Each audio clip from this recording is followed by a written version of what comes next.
Hello, everybody, and welcome to a Just Enough Heshy show. I just want you all to know that it's going to be a very interesting show. I have a lot to say about what happened to me this week and what's going to happen in the future as well. But tonight, I have my Instagram on live. I know you're not going to be able to hear the music and the callers, my Instagram fans, but I'm hoping this works. And I don't know, I'm hoping that you watch me. But next week, my dear friends, I will be on 3 different radio stations all the way through the campaign. We're going to be on 93.5 FM HD2 WLIP. We're going to be on a station called the 620 WSNR, which we were on before. And we're going to be on WJR 1640 AM, as well as online talklinenetwork.com, we're of course presented on the show. And there's also going to be a call-in number where you can listen to my show. If you don't have any internet or stuff, you can just use the telephone. But I want you guys to know something. That forget that I'm going to get another 100,000 something listeners and so on. I'm here not just to make the show more popular. I'm not here to get some notoriety. Yes, I'm here to get recognition. I'm here to make changes in this city. I'm here to educate you on certain rights, your civil rights. You know, today I was in front of the judge in the courtroom and we were arguing about something that I'll tell you about. And I said to him, Judge, you know what I carry? I carry with me always the Constitution. So I'm able to remind myself of constantly my rights, constantly the rights of others, constantly to fight for the others. This show, by everybody, just for your knowledge, is sponsored by me. But you can, as you all know, I'm running for city council. I'm here to fight. My opponent doesn't want a debate. My opponent is spying on me. I just want you to know, guys, that they went to court today, and we're going to talk about this. And after I proved that I won the signature vote, and proved the line-by-line ballot, and the Board of Elections tried to cheat me out of my candidacy, we had to go line by line. Thank God that I have a good team, a great lawyer, a great campaign staff.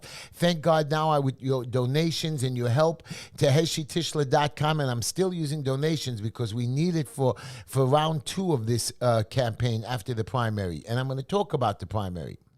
But it's not only about the campaign. I have a lot of stuff to talk about.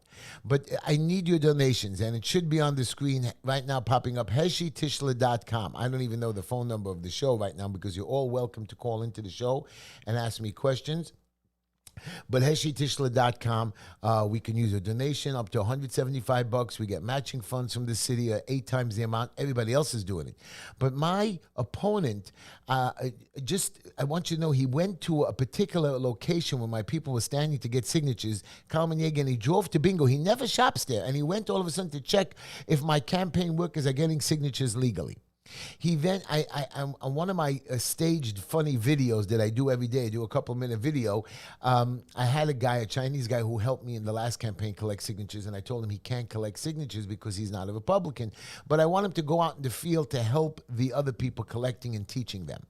So we stood in front of my office and we made a funny campaign, video about signatures.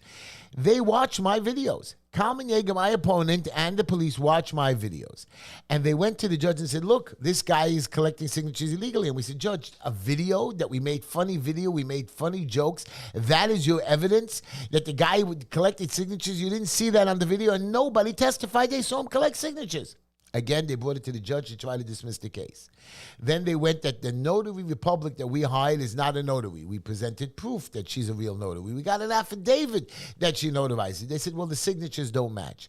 These are the kind of tactics that the big boys use in hoping the judge gets down. So when I was in the going to line by line, they took away 3 of my signatures. And I asked why. She says, well, the person that was writing the name and date and everything perfect, he scribbled a little bit on the date. I said, it was cold. He fixed it. No, we're disapproving it. I said, how could you take away a signature for that the whole page says March 30th? The whole page, it was cold and rainy, and he fumbled it a little bit. How do you take away those signatures if everything matched before and after? I mean, the judge is ruling on it. But these are the things that these people who have power, they have inside people. When I get into city council, these are going to change. I'm going to have transparency. I'm going to tell you what's going on in there. But we're going to talk about what happened in court. We're going to talk about different things around the United States and the things that are going on in New York City and how we can make the changes together, how we can help people together. First, for the day, I would like to give my shout-outs to my favorite grandson, Yeshua. He's my only grandson, but really I have many nephews and nieces and other kids that were born by kids that hung out by me that all consider my grandchildren and nephews and nieces. So I want to give a shout-out to Yeshua, my first grandson, fourth-generation American. I'm so happy. My two beautiful granddaughters, Layla Tamar and Mira Nava, and of course my friend Ellie and Sergeant Peter. I love you. You're the best, and thank you for everything you do for this great city of ours. Right now, I want to do a quick ad, and if my beautiful producer can give me the phone number of the show, I'll put that up as well. But we're going to talk about Ezra Levy. Ezra Levy, who is my co-host, he had some issues, so he couldn't come in. He's an attorney at law. He specializes in all criminal matters, and you're going to be able to see his number below me. In weapons possession, drug offenses, domestic violence, theft offenses, assaults, DWIs, criminal and family court, orders of protection and defense. 917-755-1187, 917-755-1187, Ezra Levy Law Firm at gmail.com, EZRALEVYLAWFIRM at gmail.com. I'm sorry you guys on Instagram don't see that, but we're going to figure out and start working on it. This is our first week on Instagram. We've been on radio and YouTube and Facebook for many years, so we're still working on that. Ezra Levy has helped me many times with children, with young kids. You know, recently we had a homeless kid on the street that me and Linda took in, and we helped out, and Ezra gave us some suggestions on how to help him stuff. He's a very good man. He's helped me with other criminal matters and grown-ups and people with gun violence, and he's helped, and we've helped to rehabilitate him. So Ezra Levy, 917-755-1187. Again, I hope gives me the phone number. Producer, can you give me the phone number for the show, please? Hello? Come out here. I'm going to give you the joke and the quote for the day, and then we're going to get serious in the show. But my quote, which is a very serious quote, is very simple. The most common way people give up their power is by thinking they don't have any. And I'm going to explain that to you. How wonderful is that nobody needs to wait a single moment before starting to improve the world. Yesterday, I was in the Board of Elections, and I had a little issue with one of the court officers. And it wasn't them, it was the referees that were doing stuff that I wasn't happy with. So the day before, and that day, the opponent who hired people to do the line-by-line against us, the other team, he hired actual people. You want to give me the phone number for the show? Where is it? I don't see it. You have to write it down for me. I don't know what he's saying. He's pointing to me. Can you please tell me where it is? But it's not on the phone. I'm doing Instagram. I don't know what he's doing. He's just making me crazy. Can't you just write it on a piece of paper? I don't know. I have to do everything myself. So I was in the court, and this guy was hollering and screaming and being nasty. So finally, I came there, and I hung out there, and I was going to take Linda to lunch. Instead, we went down to the Board of Elections, and we hung out there. And here's what happened. He was hollering, so I argued back. The court officer told me to calm down. I said, I'm calm, but these guys are not using common sense. Oh, you can't insult them like that. I said, they're acting like idiots. And I tried to talk to the referees, but he wouldn't talk to me. So then he says, I'll do whatever I want. I said, but all we need is 450 confirmed signatures. We have over 511 of them. Well, we're going to go to the end. They just wanted to get more money. And then here's where it gets really bad. After we hit the right number, they then wanted to try to take away duplicate numbers. And I explained to them that it's over. There's no reason to continue to go on 2 hours. And then they gave a lunch break. And do you know when they said? They said, everybody come back at 2 o'clock. When do you think the referee showed up? 2:30, 2:45. We were forced to run 3 tables. And then when the other opponents had to leave, Kalmin Yeger's people, who are paid staff members by the city, came down to fight me. All of a sudden, they had to go home. We were down to one table. But if we were at one table, we'd be in trouble. This is a corrupt board of elections. Corruption. Now, I did have a little issue with the local officer, Officer Charles. We had a little issue, and he got angry at me. And he did actually tell me today that he should have de-escalated, and we bumped into each other, and everybody was like scared and nervous we were going to have another fight. And I went over to him, I said, I apologize. I said, this is a heated argument. This is very serious life matter. Your job is to calm down. And then he said, you called me an animal. I said, you were acting crazy, but he thought that the word animal represented the N-word, which, God forbid, because I had black kids in my house. I've raised kids. I've had my father marched in the civil rights movement. I don't even want to tell you what my association with the black community is, but forget about other communities, the Jewish community, the Christian community, the Asian community, friends, neighbors, kids, Muslims. And I explained to him not to say that.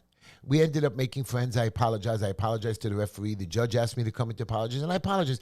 I'm sincere. I don't use violence. I do get heated, but here's my point. If I'm not going to be able to fight for myself, how am I going to fight for the rest of the community? How am I going to stand there and scream and holler? You've seen me in the past, my history. Even the Officer Charles, he said, look, I checked you out. I get up there and fight. I get up and tell you the truth. I have passion and heart, and I don't lie. I don't take money from people. I don't steal. I try not to mess up. But we all make mistakes. We all get heated, and I'm going to get heated a lot when I'm in city council. Maybe they're going to throw me out. Maybe they're going to sanction me. So I'm going to let you all see what's going on. I'm going to be videotaping everything. I'm going to make sure to have a body camera on. And I'm going to explain to you what in New York City, this is what our city council is now doing.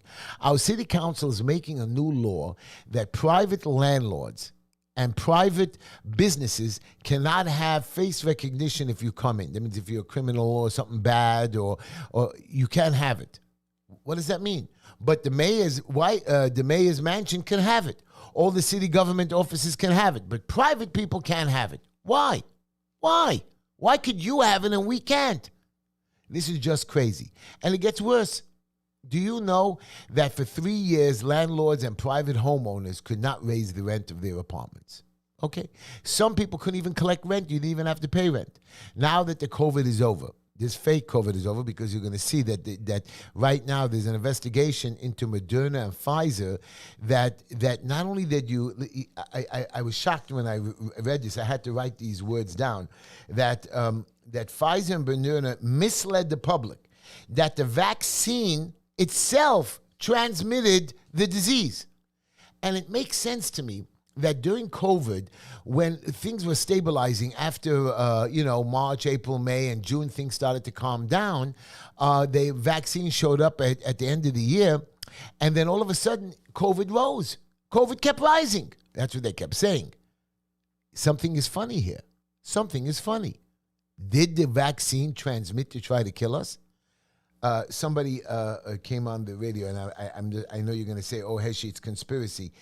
Company, some organization, TLS, says there's a new virus called H5N1 that is going to, under a Dr. Kwaka, and he said it's a new kind of avian flu that will be the next pandemic, will be the next thing that they're actually making to come out.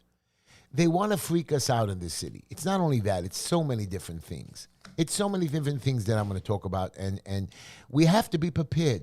We need representatives that don't hide. My councilman hides. He hid in his basement during COVID. He didn't come out. Do you know that we just had a big community board meeting about stopping something for the community? He didn't show up, whether he picked one side or the other side. This is what he does. He wants to get his pension. He wants to say, oh, Heshy's your opponent. You're all telling me you're all angry. That's right. I need a man that comes out all the time. I need a man that will debate me. I need a man that stands up, and not when he calls me.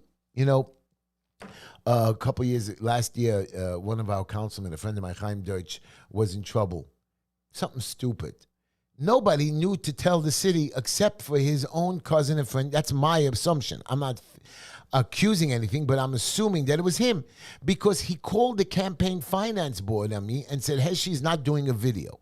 I said, I don't have to do a video because I've supplied the paperwork. I've done your audits. I've submitted the paperwork. I've submitted my thing to the voters guide. No, you must do a video. We're going to take away money from you. He wanted me to come on Passover. The only person who could have complained about that was Kalmin Yeger. And I'm seeing now that Kalmin Yeger is a government rat. He's out for himself. So you could vote for him again. You don't want nothing done? Don't do it. But let me give you, I just gave you the quote, and that's my quote, that how wonderful is that nobody needs to wait a single moment before start improving the world. And I improve it every day.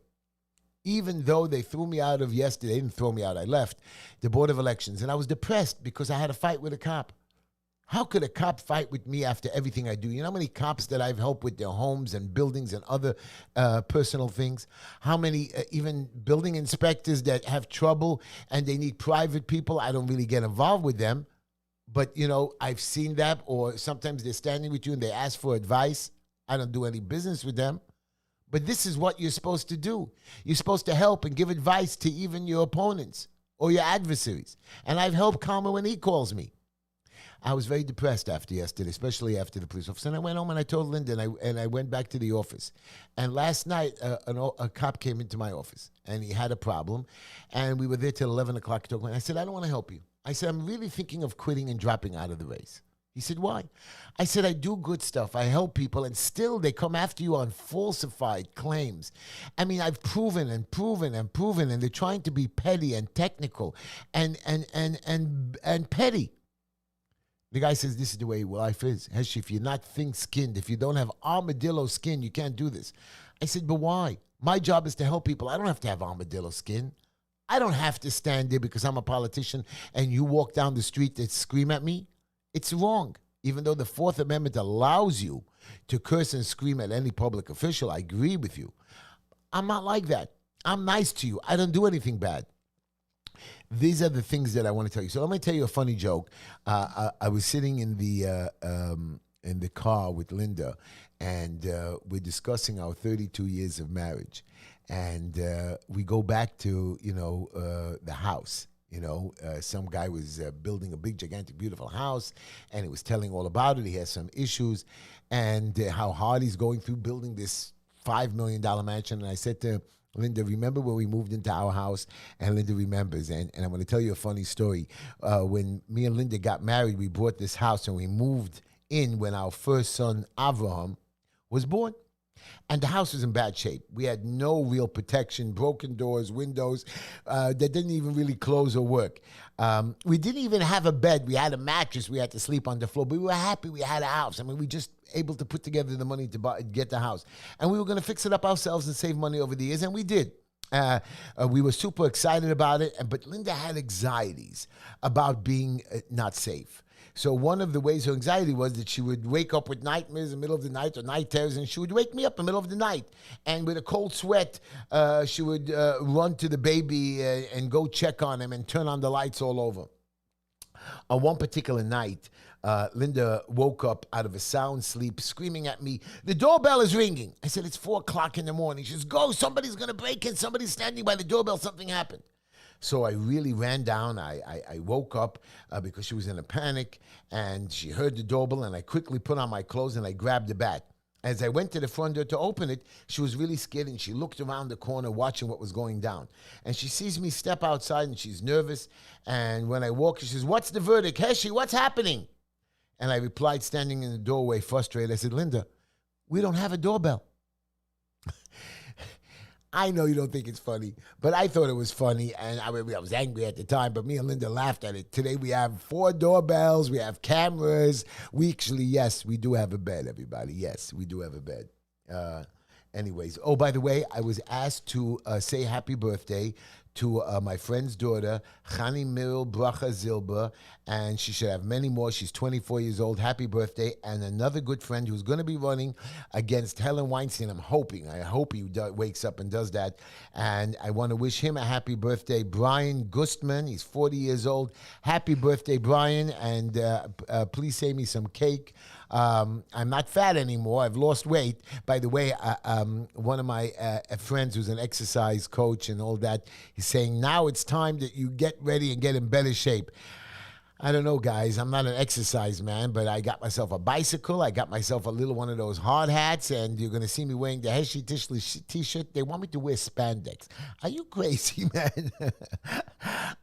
I'm still thinking of biking in my shoes. I'm happy I got sneakers. Are you kidding me? I'm going to go wearing spandex. The state of New York, the city of New York, we're lost. We have cops sitting on a corner ready to give tickets for somebody looking at his cell phone.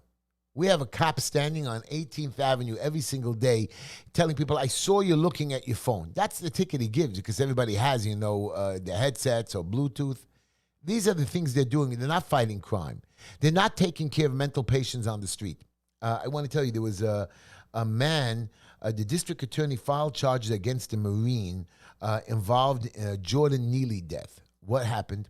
This guy is a little crazy. He was running on the street, throwing garbage, hitting cars with windows, breaking their windows with rocks. He went on the train, throwing garbage at people, freaking out. And so this Marine got up and held him, put him in a hold. They say a chokehold, and other people held him down, and he fell unconscious. But the guy was freaking out, throwing garbage at people on the train. The guy stopped him. He just wouldn't stop. They asked him to stop. He died. The district attorney now wants to press charges, and I think it's some kind of negligent homicide. The guy was a hero, stopping a guy from hurting. He's breaking car windows. People complained to the police, and you know what the police said? There's nothing we could do about it. These are the people we have to help. These are the people we should send our police to, our psychiatrists to, get them off the street. Make a better place to live, but they have no place to live because if you look at those homeless shelters, no good. Again, Heshy Tishla has a plan. You want a platform? Here's my platform. Somebody was screaming at me, oh, Heshy, you have on your list you're pro-Israel. Of course I'm pro-Israel. I'm pro-Europe. I'm pro-Canada. I'm pro the world. I don't understand. I am pro-everybody. Oh, we don't like your policies. Don't worry about my personal issues. Of course, you have to be worried who I am personally, if I'm a good husband, if I'm clean, if I'm not running around with women like my opponent, I'm not doing bad things. Of course, you have to be, especially a politician, you have to be held in a higher standard. But don't worry about my views. I might not believe in abortion, and I don't. Trust me, I'm against abortion 100%. But if the law says it's there, it's there. And I'm very on the ropes with abortion. Does it work when you have a rape? If the woman doesn't want it, does she still have to have the baby? What do you do with the baby? A lot of good arguments on abortion. I mean, a lot of good arguments on both sides. I don't believe in it personally. I won't do it. I don't think it should be done. If you ask me, I see that you're pregnant, I say go through with it. But I can't tell somebody what to do with his body. I can't tell him. Sure, I can tell you not to cut off your leg, but if your leg is busted and not working and it's gangrene, you have to cut it off. You have to tell the person, otherwise he'll die. There are so many different problems in this world that we're too busy mixing in with other people's personal issues. Yeah, everybody here, she says, oh, you're against your opponent because sexual harassment. Yes, if you do something bad to another person, I think it's bad. If you're abusive to women, it's bad. Now, they were screaming at me, Heshy, you were fighting with a woman referee. So, but she was a referee. I didn't look at her as a woman. I don't look at a judge as a woman. I look at him as a judge. I wasn't screaming at her as a woman. I didn't call her a womanish name. I said that she had no common sense. I said that I said the other referee was a guy, was an idiot. I mean, the signature wasn't even altered. It was the date. And you take away a date and I have thousands of signatures and you're trying to knock me off the ballot? You're supposed to be a referee knowing that, hey, did this person legally sign or did he not? Does the signature match on the card that's in the Board of Election? The answer is yes. You're busy that somebody's standing in the rain and the cold? This is what corruption is about. This is what New York City is because the hierarchy have people in there. I was at a community meeting 2 weeks ago where everybody was only allowed to build 1 or 2 family houses in the community. You can't build more. So a lot of people bought these private lands, big lands, and they built themselves houses. And the price of these houses have gone up from $200,000-$300,000 to $1 million to $2 million.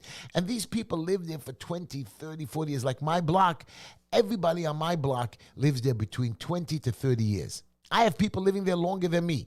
One new neighbor just moved in about a year ago. A new guy because the old lady died and somebody bought the house. And my neighbor on the other side of me moved in 15 years ago when the old man died, maybe a little bit more. Those are the two new ones. When people move into a house, they live there for a long period of time. And they build it up and they fix it like me. I've always attached, fixed up the bathroom, fixed up the kitchen. I finally got her a dishwasher we don't know how to use. And now comes in this big developer. He buys a couple of houses and he says, I'm going to build this big building. Okay, no problem. Are you allowed to build it? Why won't we allow to build it? Now, the community doesn't want to build because they're living there and they didn't do it and you didn't let them have it and they don't want it to be ugly and it doesn't belong there. He's trying to pass it and he's trying to get the city council. And you know what? The city council will approve it. Why? Because Mayor Adams wants this building that if he gives them permission to build it, he's able to put not low income, shelter or homeless families in there. They have to give like 6 or 10 apartments to them. Now, I'm not arguing that you want to give somebody a chance. I built my community. You're not going to give away my block that we worked so hard to build up to somebody who hasn't earned it or worked there. There's so many other places to build, but they're picking ours because this way he was able to get this land for cheap and he was able to get a good deal on it and he waited 5 years and now that it's worth more and he's able to blackmail the community and the city's going to give it to him. Where's my councilman? Why isn't he standing up and screaming? Even if he's going to lose the war, at least let me hear from him. No, he didn't. And these are the things I complain about. No transparency. We don't know what's going on. You know, you guys don't know about all the migrants. You all hear the stories in the news about the migrants. Today, a busload of 41 migrants came in. Forget all that I hear now that it's costing us $1.5 billion a year. 41 today. Tomorrow, another 27 are coming in. Another 27 are coming in. Where are you putting them? Where are you putting them? You're busy giving tickets. You're busy fining us. You're busy torturing us. And here's the best part. You know, when during COVID, when the police finally said, you know, enough is enough of that idiot Mayor de Blasio, whatever that idiot is, do you know that the sheriffs came out trying to be a big shot and tried to help to be like the new police, the sheriffs? I wanted to read what the sheriffs did during after and during COVID. The sheriffs went into restaurants, which they closed because nobody else would close it. The sheriffs decided to blockade and arrest people, which they don't really have the right to do that. A dozen members of the New York City Sheriff's Office have been suspended for pillaging the agency's stash of booze confiscated from bars and clubs that violated the COVID lockdown. The workers are accused of stealing an unknown amount of liquor as part of an investigation.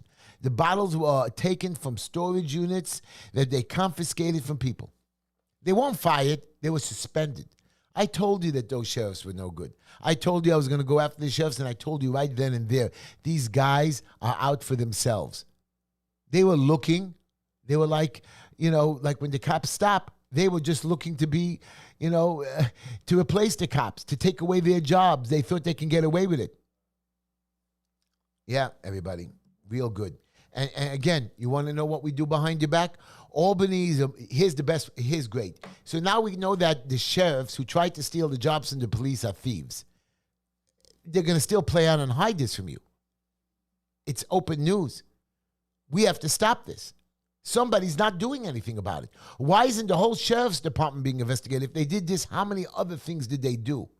How many of their tickets were wrong? How many people did they violate and torture and abuse during COVID? We're not even investigating it. Forget the deaths in the nursing homes, that these people should be punished. Punished! Albany now wants to go green. You know what green is, right? We finally learned that term. I'm still learning what woke is. But green means everything has to be green. New York City, Governor Hochul said in 2 or 3 years, no more new construction should have gas. Who are you to tell me that I can't have gas? She wants everything to be electric. So you know electric is more money. But the grid every summer cannot hold the air conditions, cannot hold the electric in the houses. They're telling us shut it off, conserve power, suffer. Now, you can't control what you have now. You want to get rid of all the gas stoves, the gas heating, and all of that. You're going to put more electric in the grid. Did you build the grid up? Did you fix the grid? You know, a couple years ago, we had a blackout. It wasn't one. We had 2 of them. And there was a blackout a couple years before. You're going to double the power of this grid. There's no way it's going to hold. You didn't upgrade the grid. How hard is it? So Albany now, to scare us, not scare us, I'm sorry, they're going to do it. They have a plan that would increase New York City gas prices by 62 cents per gallon. Double, 20%. 20% increase in gas, and maybe even more, because once the law's in place, they could use this specific legislation to constantly raise it. And you know why? So we should all go green. Hurt your pockets, so you should go green. I don't understand. Their job is to help us, is to make our lives better.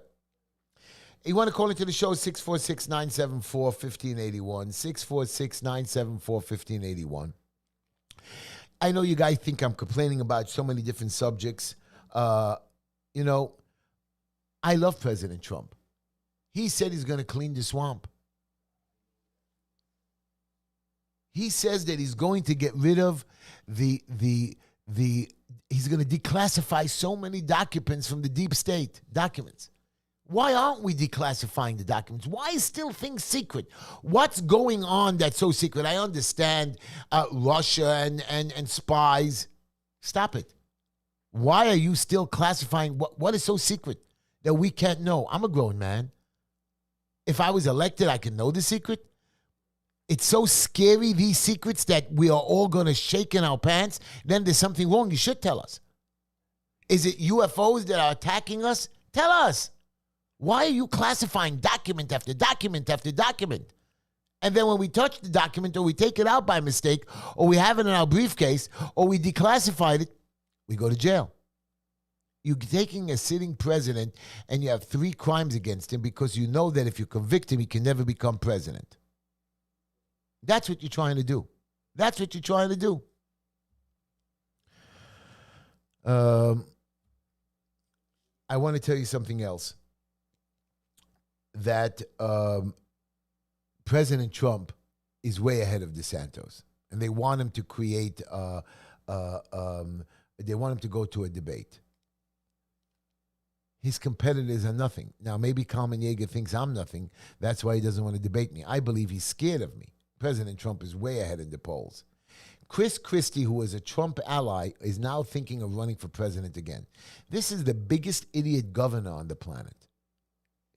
He actually closed a bridge to punish a little town. Closed a bridge called Bridgegate. Didn't get in trouble. He should have gone to jail. You had thousands of people stuck day after day because you were upset with a town not following your instructions? Yeah, my friends, this is our town, New York City, and they just do what they want.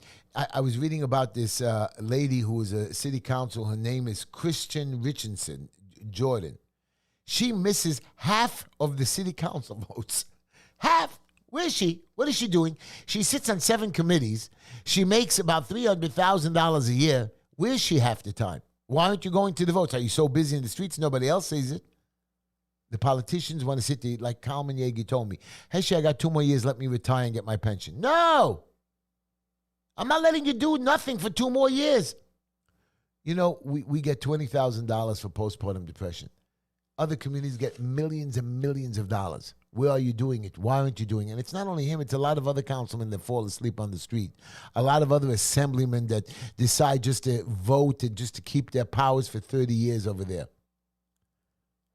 We have special needs children that need better schooling. I was just in a school for special needs kids. The place was falling apart. They're fixing it up slowly.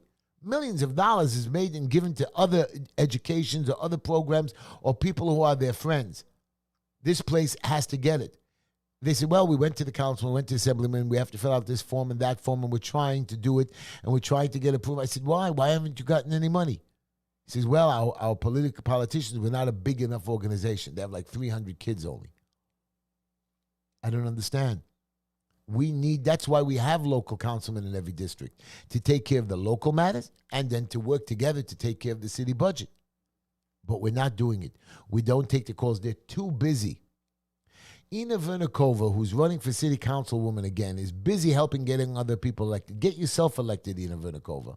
She didn't even raise enough money to get matching funds yet, but she'll get it. Now, She wants more cameras up. And she now says the cameras are for protection. Come on. We have not enough cameras watching us all over the place.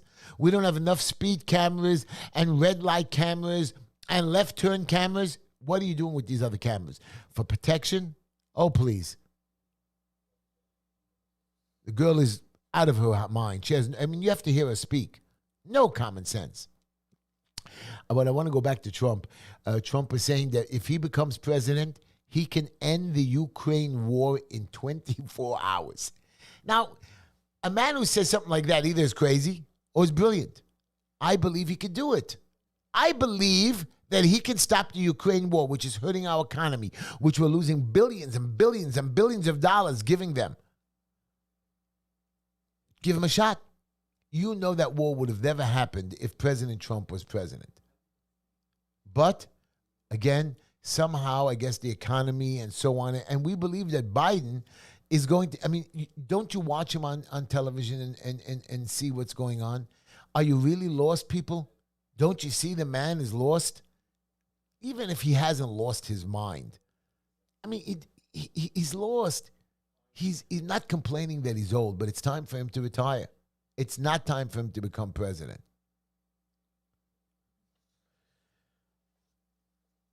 I'm going to, what else do I have on my subject here? Oh, yeah. So when I was in the Board of Elections, fighting with them for the signatures and the laws, so we won. We won the Board of Elections. We won. We showed we had enough things. We went in there. Again, Kalmin Yeger is a lawyer who's billing in tens of thousands an hour.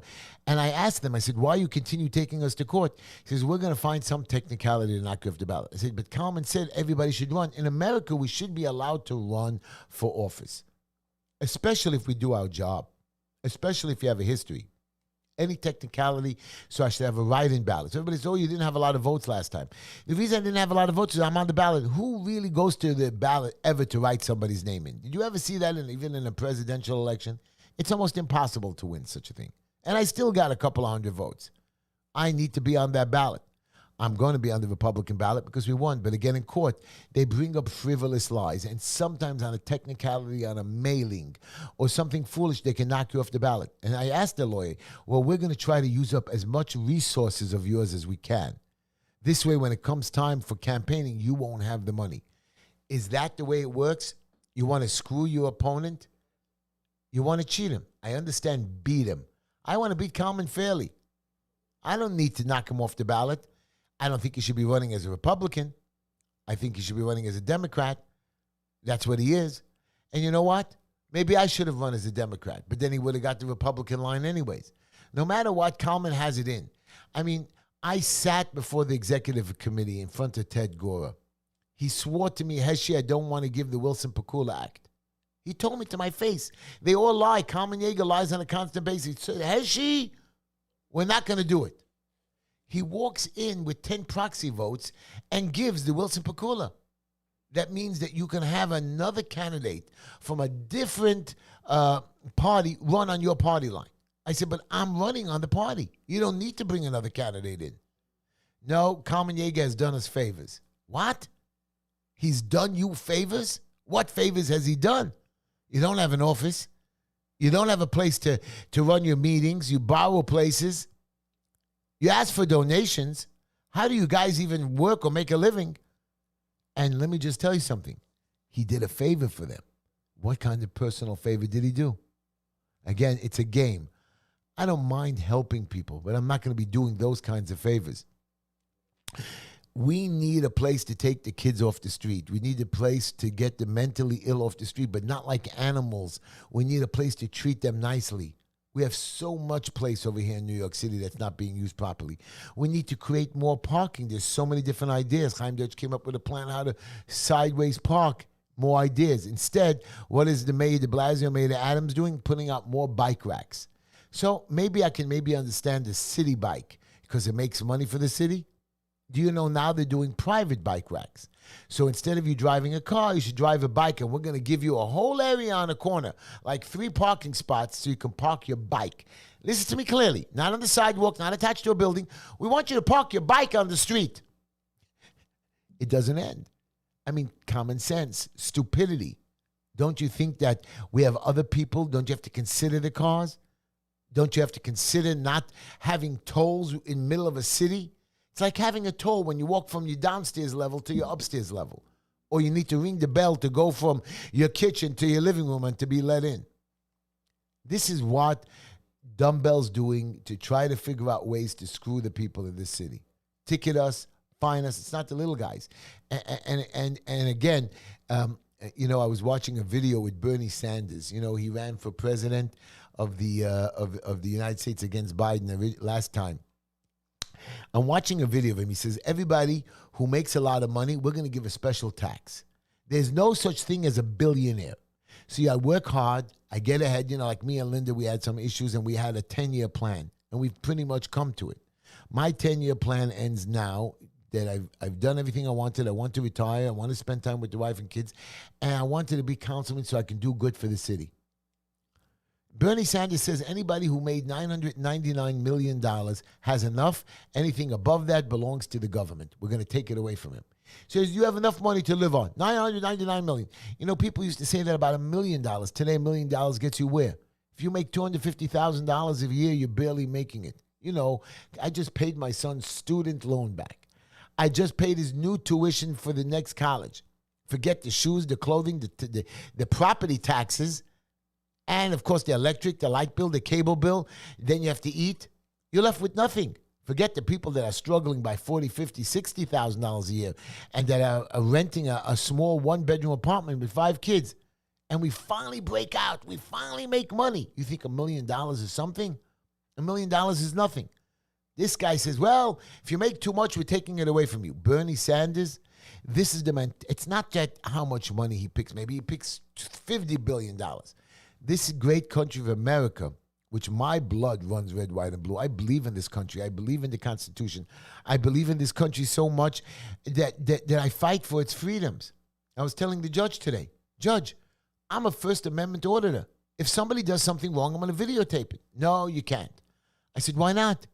I said, my rights are above everything else. Policy, and I want you people to learn this, policy is not law. No officer can ask you for your ID. No officer can bully you and throw you out of a place and tell you to shut up. You can say F you to a police officer. Pick up your middle finger to him. And still, he can't do nothing. That is your right under the First Amendment, the Fourth Amendment, the Fifth Amendment. I'll go right down. And I have to keep repeating that the amendments, we should all know this. We should all study our rights. So anyways, I had to apologize to everybody in the courtroom. I apologized to the judge. They finally let me back in. And we're going to have our rulings. But as of now, we won. We're on the ballot. But again, just to ruin our resources, he's going to find some other little tactic and trick, this Mr. O'Connor, and he's going to bill Kalmin. Last time he billed, he went against me 5 times. Me, I spent $911. They spent $311,000. This time, yes, I have a great lawyer. I'm spending the money. I'm fighting it. And thanks to your help, I'm on the ballot. Thanks to your help, I collected the signatures. Thanks to your help on my independent line, I'm way over 1,000 signatures, and all I need is 450. But I'm going to go to 3,000. I'm not going to stop. I have a whole month, and then we're going to campaign. But I want you to listen to me next week. Next week, I'll be on the radio across the board, and I'm going to advertise it, 93.5 FM. WLIP. I'm going to be on. I'm going to have a call-in number 641-793-0382.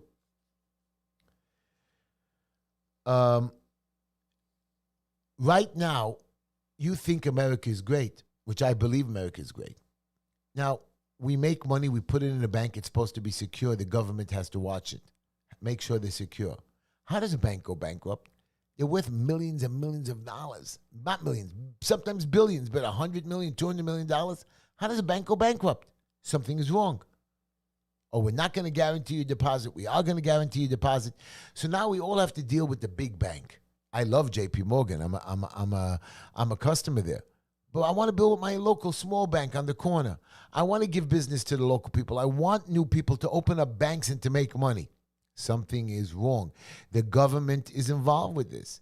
The government should be there, should be watching, to be helping, to be securing, to giving them more confidence. Let people build up banks.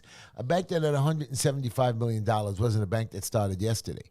And they were there for a while. How did they go bust? Something went wrong. You're not telling us the truth. You know, just like anti-Semitism. You know, you're letting them scream and holler, curse, attack. I watched a video this week. You're going to freak out. A Muslim guy in the middle of Times Square with a few thousand people, a few thousand followers. And he gets up. He says, Moses was not a Jew. I swear to you, it was sent to me like 20 different times. Moses was not a Jew. Jesus was not a Jew or Christian. Abraham was nothing. They were all Muslims. Now, the Muslim religion didn't start till about 1,400 years ago. The Jews were already 3,000 years old. Abraham was the first Jew. And he's actually having thousands of people screaming and believe that the Bible and the Testaments are no good and it's only the Quran. And he's hiding them up. Why don't you go after this guy for rioting instead of the January 6th? How many Muslims go out and beat up other people every single day? Now, the Muslim people are very good people. But you always have a heretic out there freaking everybody out. And we allow that privilege, but not in the middle of Times Square. You don't give them a permission to do that in Times Square. Go to your church. Go to your mosque. You don't see other religions screaming and hollering, go attack, and other religions are no good and hate stuff. And in New York City, I'm not even talking Iowa or Kentucky or West Orange, New Jersey, you know, or whatever. Right here in the center of New York, in the greatest city, in Times Square. Everybody's no good, only us. What was he trying to say? Screaming Allah Akbar. Let's get him. It's not that you're against anti-Semitism. You don't even stop it.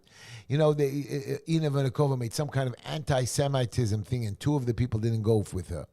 What did you do? You made some proclamation, anti-Semitism day? That's what you want? Why don't you get us more money and cops? Tell the cops stop giving tickets every 2 minutes. You have your cameras all over the place. Why don't you put them out to protect us? That's what you should be doing, Ina. As I keep ranting and railing because I'm very upset about so many different things that you see that they're not doing stuff. You know, I met this guy, Lipa Schwartz, and he runs an organization called Misameach. In English, it makes people happy. He took me in there, and I made a video. He takes in special kids or families that have cancer. They have arcade games. They have prizes. They have massage places for parents that sit in the hospital with these cancer patient kids for days, and they just need a break. He lets them either have the place for themselves. Real arcade. It's like a real arcade and a toy factory, you know, for grown-up kids, little kids. And that's what we need. We need a bunch of that stuff for recreational to our kids. We need to put something like that in every single school. You know, something to help the kids, to give them more breathing room. You ever go to Google, they say, or Amazon, they give these leisurely activities so people can relax and have their brains a little better. This Misameach organization, I want to start this in New York. I want it to spread. And he doesn't take in only Jews. He takes in everybody. I was there. These are good people who do good. Then you have organizations that just they're supposed to feed their community. Instead, now they're getting money. So to get more money, they feed other communities, other people that don't even qualify just for the money. When you're doing good, money shouldn't count. Of course, you always need money. You always need help. But you should see the salaries some of these guys get who run these organizations. We don't get. My organization, Shevis Achim, we have 151 families. We raise the money ourselves. We give it ourselves. We want to do good. We wish we could even do more. Mr. Meich, everybody. I'm going to bring that up and talk about that much more as we go.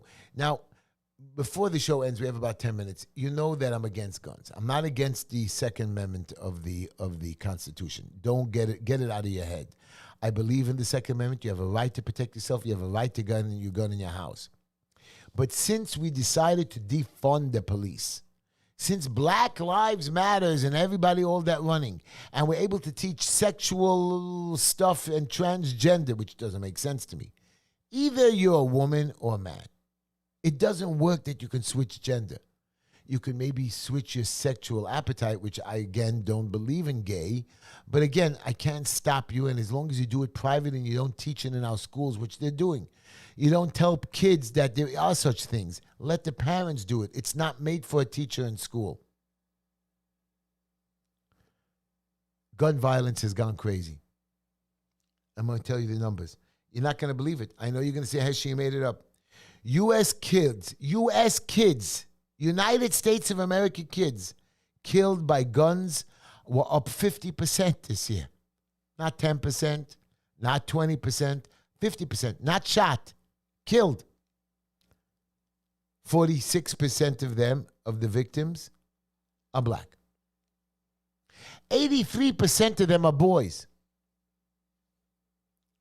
Something is wrong.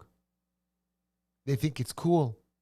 Boys, I'm not talking a young boy. I'm not talking 17, 18, 19. I'm talking 12, 13, 15-year-olds. How are they getting their hands on those guns? How are they getting their hands on those guns? Our police are busy. You know, they just had a gun buyback I was watching on television this week. They paid $200 a gun, $500 a gun. The first guns get this. Let me tell you, they only got 146 guns off the street. We have 8 million people living in the city of New York. You're telling me there was only 146 illegal guns and half of them didn't work. That's what you accomplished? You have drug dealers. You have a guy who filled up his gas tank full of fentanyl. A drug dealer from Mexico. No problem with that. $5 million. Fentanyl is being put into so much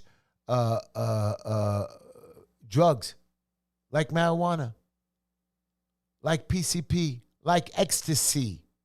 They say ecstasy is supposed to calm you down. Really?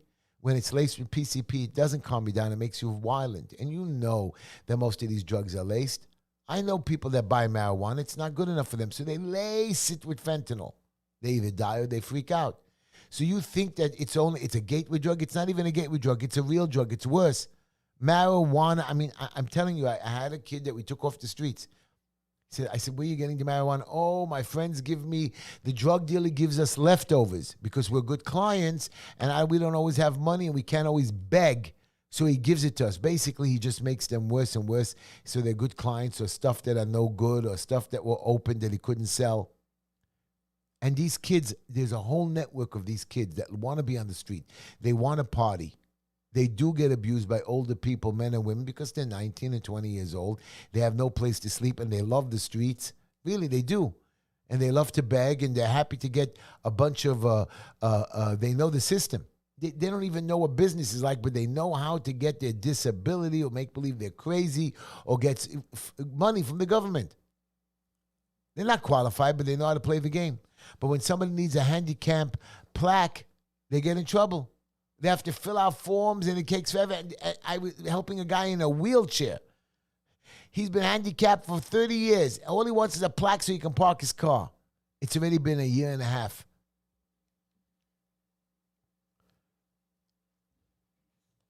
I'm telling you, we need to get the homeless kids off the street. We have to do better. We have to have a better mindset. We have to have transparency. You can't all stand at home.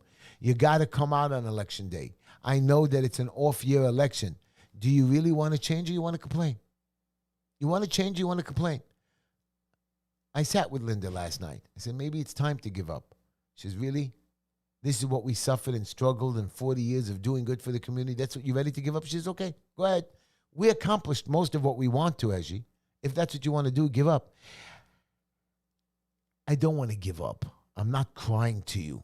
I know that I'm luckier than so many others, especially that homeless kid living on the street and the parents that have lost that kid that don't know where his kid is. My son, Yaakov, is 22 years old. He just went out of town, and me and Linda are a little depressed because we're all alone now. We're empty nesters, and he calls us every single day. And I said, Yaakov, is it because you don't have friends or you're bored? He says, no, I love you. We raised him right. And I don't understand what it would feel like if he didn't call or if he didn't raise us or he didn't give love. I talked to all my children. You know, today I had a fight with my oldest son because he didn't call me back within 2 hours. You understand? You have to understand that some of us are lucky, But you're right. We all go through the bad times. We all can't take that somebody else fights with us. So we have to be careful. There are, let's see, someone, so Trump, as I told you, is going to skip the primary, so we spoke about that. But what I want to tell you is that some of the other people that are running against him shouldn't run. They don't deserve to run. They don't have the experience. Now you're going to say, well, Trump lost. Really, the truth is, guys, you know he should be president a second term. You know he did a good job. Maybe he shouldn't run again. Why should he run again? But I'm so proud that he's running, not because that he's doing the right thing. He really was a good president. I really don't know why he lost the election. I have no idea why he lost the election. I have no idea why Democrats voted for him. I really don't know. People don't explain it to me. Tell me what he did wrong that he shouldn't be president. He didn't handle COVID well. What has Biden handled well at all? Really? Hasn't handled the economy. Our interest rates have not doubled, tripled. You're paying $1,800 a month a year and a half ago. Now you're paying $2,500. You're paying $2,000 interest. You're now paying $6,000. You know, under Mayor Adams, he got angry that the rent control board, after 3 years of not raising rents, and I spoke about this before, of not paying rent, that they raised the rents for a 2-year lease to 2 to 5%. 1 year lease, I think, is 1 to 4%, or a little bit higher. I think under 1 year, and the 2 year a little less. Everybody's screaming. Do you know what 2% of a rent-controlled $900 apartment is? Really, do you know what it is? $18. That's what you're fighting about? Because if the apartment wasn't rent-controlled, the landlord could do whatever he wants and raise you $500.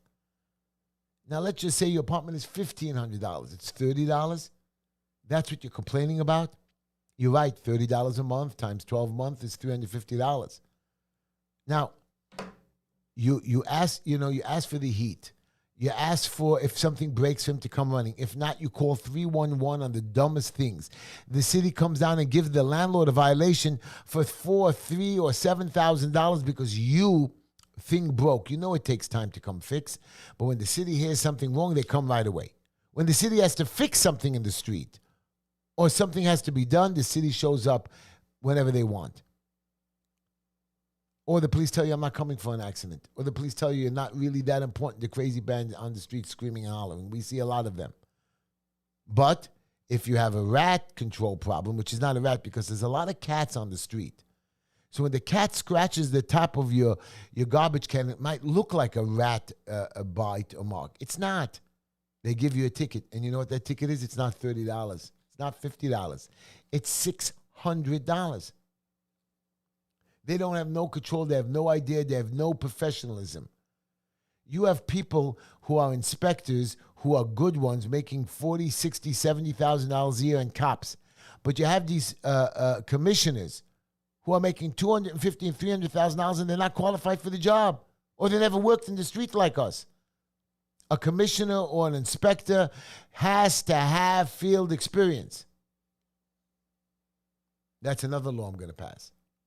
That's another piece of legislation, which I think is a waste of my time because I just want to be able to budget. They don't even know how to budget. Kathy Hochul doesn't even have a budget in place, and you know where she is? She's busy at fundraising events in Yankee Stadium. You know, when I have a problem in my office, I work late hours. I get up early. I don't run around partying. She's partying. She's not finishing her job. Sure, I go to weddings and things and I have issues, but, you know, there's a certain amount of time in a day. She has an issue. She should have cleared up this budget on time. Even under that idiot Cuomo, every budget came in on time. Anyways, what else do we have to talk about? Before I close the show, I want you to be ready. There's a new age coming, and they're really teaching us how to lock us down. They've already learned how to do it. I don't think they'll ever be able to do it again. But the bullying, there are certain people in the police force. Not most of the police are good, but they know how to bully. They pick their little people that they promote or their pets. You know, Kalmin Yeger to me is a rat. He ratted out other people. Everybody says that it couldn't have been him, but he's the only one that had information on Chaim Deutscher because he was his cousin. It must have been Kalmin Yeger. There was no other way. And what did the guy do? He paid his rent. He didn't live in the right place on time. Nobody knew that except for Kalmin Yeger. Maybe some of his friends knew, but nobody really knew the law. And I see what Kalmin Yeger does to me. He goes to check if my people are signing it. He came to check if I'm signing it. He sent a competitor that he put up in a race against me to check if I was signing. Unacceptable. I'm sorry, there was a mic problem. My producer has some idiot issues sometimes. He doesn't want me talking bad about my competitor. But when they cheat, you can't let them cheat. I stop cheaters. I stop people from hurting others. I fight the bullies daily. And I will fight for myself. I will fight for this country. I will fight for this great city. And I will fight for my neighbors and my community. So, ladies and gentlemen, I hope somehow I was on Instagram. I hope you enjoyed the show. I want you to come back next week because we're going to have a great guest, Pastor Kevin McCall. He fights the city. He makes protests. He's against anti-Semitism. He's just a wonderful man. He preaches beautifully. He always tells me to pray. He's just a good guy. I had a friend of mine today, Fox, before we end the show. I know we're a little bit over. And he says to me, Raymond Fox, he says, Heshy, you got to be ready. They're coming after you. I said, but why, Ray? Why, Foxy? Why? He said, but that's the way it is. I said, but it's wrong. He says, that's the way the bullies are.